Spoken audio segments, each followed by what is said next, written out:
Hello, good people of YouTube, Mountbatten here, and today we are going to be discussing 5 ships that I think are among some of the worst premium ships that you could purchase right now.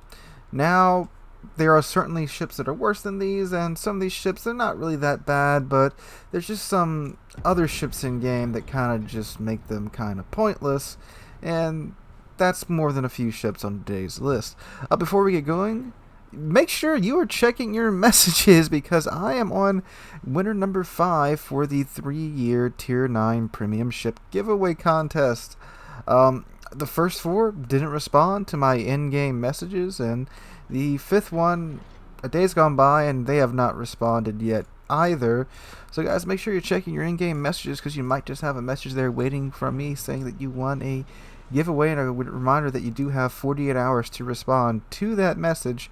I'm unfortunately going to have to go on, and that's why it's taken so long to announce the winner, because for some reason nobody's answering my messages. So again, make sure you're checking your messages, and let's see if we can get a winner announced here pretty soon. One more thing, I have set up a Patreon account if you guys would like to support the channel. Link to that is in the description down below. All proceeds there will go to help out the channel in terms of buying ships to review, doubloons to convert, XP to review ships like the Apollo Emilio. That was a very expensive ship to get to review, so all proceeds there will go to help out in that regard. Anyway, let's go ahead and get going now with number 5, which is the Tier 8 Premium French battleship, the Champagne. So this ship, the Champagne. The Champagne is essentially a Gascon, but instead of having 4 15-inch guns, she has 3 16-inch guns, and she's basically like Slava Jr. She's pretty much set up the same way. She doesn't have very good bow armor for her tier. She has 25 millimeters of bow and stern armor, which means she cannot tank, well, just about every Tier 8 battleship out there, except for like the Odin, and everything's just going to go straight through your bow. Just straight through it and into your juicy French innards.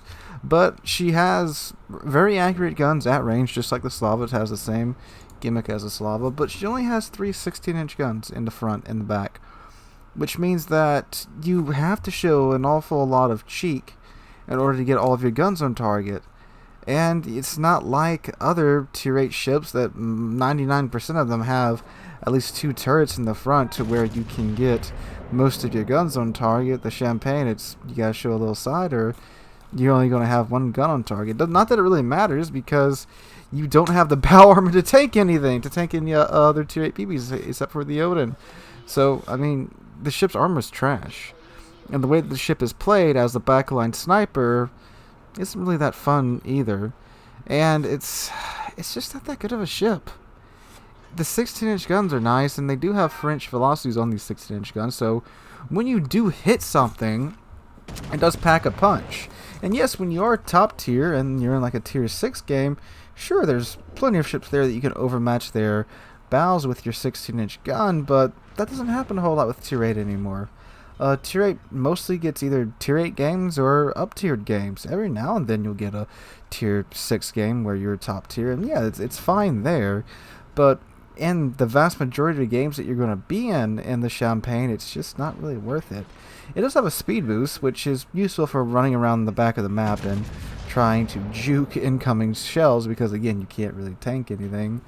And yeah, it's just not a fun ship to play. It's not that great of a ship, and it doesn't have any type of advantage with its reload either, with only having 6 guns. It still has a 28-second reload, which isn't that great, and I do believe that's with the module equipped too. That's not with the module equipped actually, because this is a Tier 8. I can't get that module. Caught myself there. So 28-second reload on only 6 guns. And they are 16-inch guns, which is kind of big for Tier 8, but I felt like, something in the 25-second range would have been more appropriate, or maybe given it the reload booster consumable would probably made the ship a lot better, but it's just not that great of a ship, and most definitely not worth spending your money on. Alright, moving on down now to number 4, we have the Tier 3 Premium French battleship, the Dreadnought. Now, the Dreadnought, when it was released, actually wasn't that bad. It was a pretty decent Tier 3 premium ship. But Tier 4 carriers are absolutely everywhere. Now, And the Dreadnought has, well, no AA. I'm not saying that to mean it has a small amount of AA. I'm saying that because it literally has no AA. It literally does not have an AA tab if you go look at her stats. So there is zero you can do to enemy planes with the Dreadnought. And I know, it feels like you do nothing with AA against other planes in any other tier, but you literally have no protection. Nothing. You can't even shake your fist angrily at them as they fly over your ship. You literally have no AA. And that's a death sentence in the realm of double CV games down there at tier 4, which are not rare at all by any stretch of the imagination. Now, when there aren't CVs in the match, of course, you're going to do pretty darn good if you're a decent BB player. And even with some of the changes made to Tier 3 matchmaking, you might run into a match where it's you and a bunch of bots in random battles, which is pretty darn good. I mean, that's a pretty easy way to farm credits and XP down there. But, again, when you get those matches where there's double Tier 4 CVs, you just are not going to have a good time. And even though it's only a tier 3 ship and doesn't even cost that much, it's also like, why pay for that experience when you can just avoid it altogether? So, yeah, unfortunately, the Dreadnought being the historic ship that it is and the granddaddy of all battleships, it's unfortunately not that fantastic. Alright, moving on down to number 3, we have the tier 7 premium German cruiser, the Munich. And I know that's not how you're supposed to say it, but hey, it's named after the city. The city is pronounced Munich, and I'm not going to butcher that poor thing's name. So the Munich is another ship which, by itself, is also not that bad, but also, why get this when the Mainz exists? The Mainz is a much better premium, and it's a tier 8 premium. It does literally everything that the Munich does, just better. The Munich only has 8 guns. The Mainz has 12, with about the same reload as well. And the Mainz has better AA, better armor. It's a bit more maneuverable. It has DFAA. It has, well, again, everything that the Munich has, just better.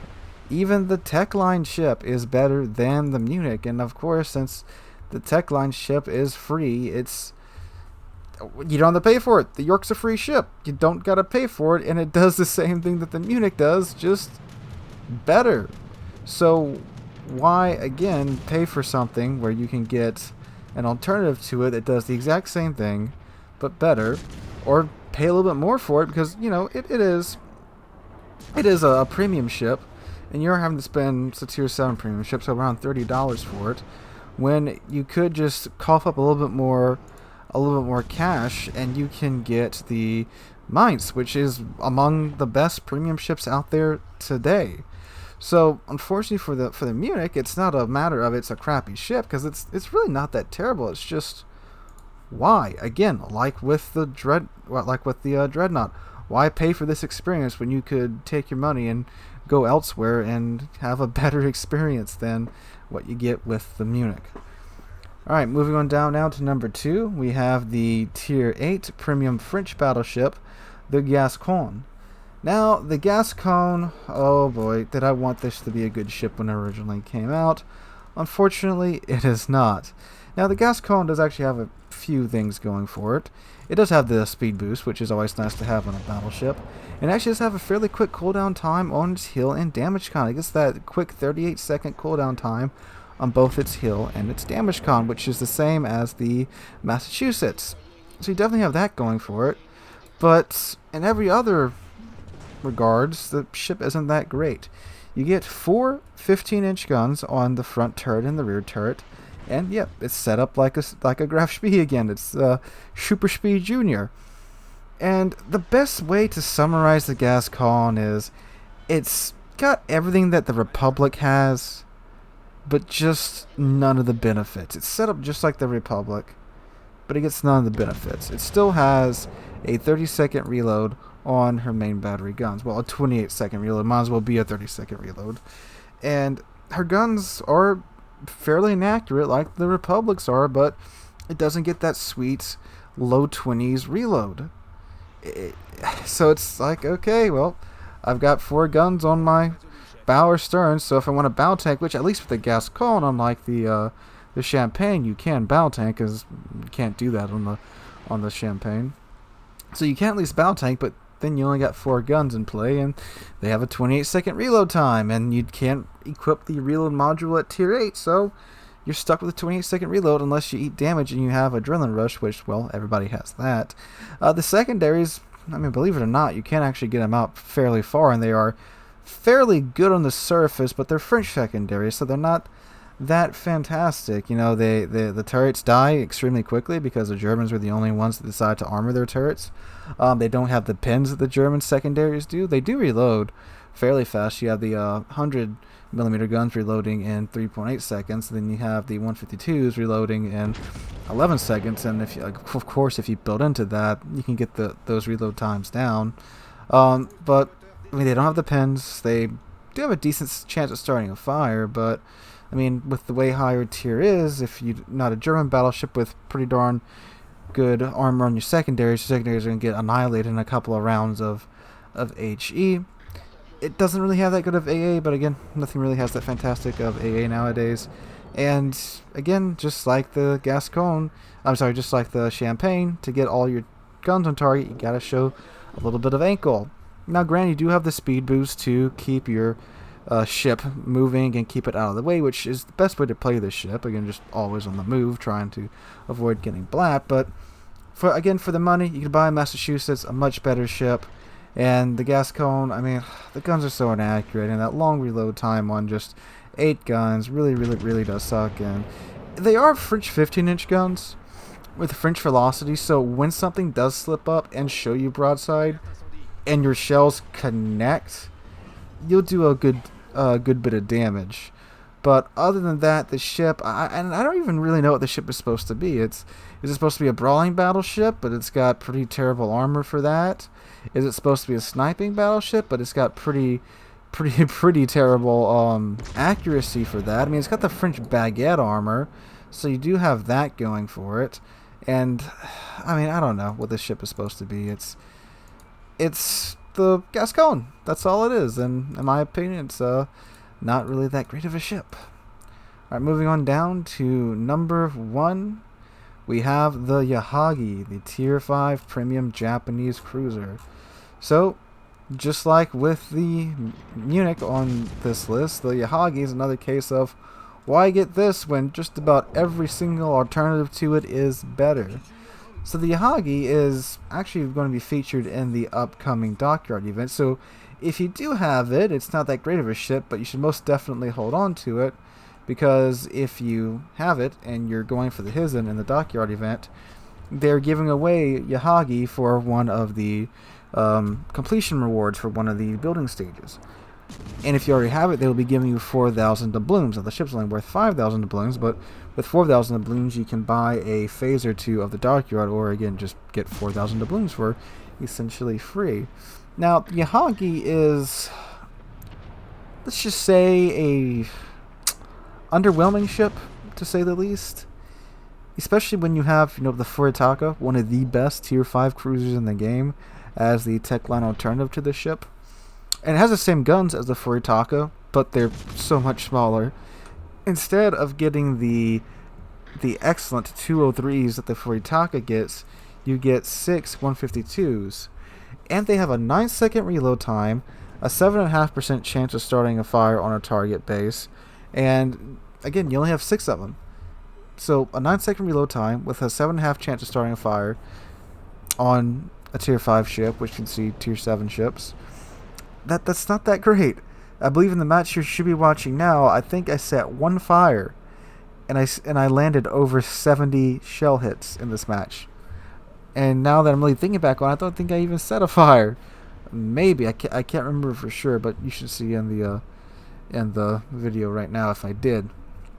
But on top of that, the torpedoes that the ship has, they're the Japanese cruisers torpedoes, so they're spotted from space. Now, what is kind of nice is that these torpedoes are lined up on the center line, so you can get 2 sets of torpedo tubes out on either side of your ship at any point in time. So that is pretty nice. But then the angles are absolute garbage. You have to pretty much show broadside to get these torpedoes off, and that brings us to our next issue, which is its armor. It sits higher up in the waterline than the Furitaka, and it's a Japanese DD with a citadel, it feels like most of the time, and no hill. So the armor isn't that great. The torpedoes aren't that great. I mean, they're good in some ways because of the range and because they're mounted on the center line. And yeah, if someone's not paying attention, you can slap the crap out of them with it. But then the guns are also not that great. The HE, you get the good HE Alpha that the Japanese cruisers have, but the AP is, God, it's atrocious. It has way less damage potential, way less pins than other Tier 5 ships do, even other Tier 5 ships of the exact same caliber. And yeah, even though the HE Alpha is good, the DPM's not that great. The chance of fire is definitely not that great, so you get kind of a ship when, again, you have the Furitaka you can get for free, which is a much better ship than the Haagi. But again, if you do have the ship, you're in a bit of luck because you can get 4K doubloons for free when the upcoming Hizen Dockyard event, and that's probably all the ship is really good for. Besides, maybe if you want a low-tier Japanese cruiser trainer for whatever reason. But if you do want a good Japanese cruiser commander trainer, just go get the Atago, or the Atago, however you say the ship's name. That's a fantastic cruiser. But anyway, guys, that is the end of the list. Let me know your things in the comments down below. Do you agree? Do you disagree? What ships would you put on your worst premium ships list? Let me know in the comments down below. If you enjoyed the video, make sure to drop a like, leave a comment, and subscribe to the channel. We're on our way to 20,000 subscribers. We just passed 18K not that long ago, and I can't thank you guys enough for that. Remember, guys, make sure to go check out the Patreon. Link is in the description down below. If you do want to support the channel, I'll be more than appreciative if you would consider that. Anyway, guys, hope you're having a wonderful Wednesday. I'm enjoying a hurricane right now. It should be passing over my house about the time that some of you are seeing this. But anyway, guys, again, hope you're having a wonderful day. I hope to catch you guys in the next one.